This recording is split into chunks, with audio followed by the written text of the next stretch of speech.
আলীম। সুবহানাল্লাহ পড়েন। আল্লাহ বললেন, এই যে তোমরা আমার রাস্তায় দান করো, এটার উপমা একটা চারা বীজের মতো। এই চারা বীজ জমিনে গেড়ে দিলে সেখান থেকে 60টা শীষ গজায়, প্রতিটা শীষ থেকে 100টা করে দানা হয়, প্রতিটা শীষে জন্ম নেয় শত শস্য দানা। সুবহানাল্লাহ। চারা বীজ চিনেন না? মাটিতে ঢুকাই দিলেন, 60টা শীষ গজালো, প্রতিটা শীষে আবার 100টা করে দানা, মোট কটা হইলো? 700টা। এক চারা বীজ থেকে যেমনি 700 দানা গজায়, তেমনি 1 টাকা দান করলে এরকম 700 গুণ সওয়াব আপনার আমলনামায় ঢুকাই দিবে কে?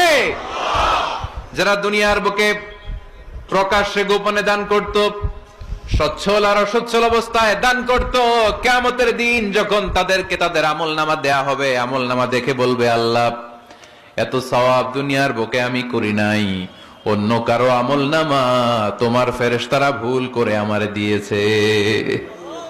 আল্লাহ এত আমলনামা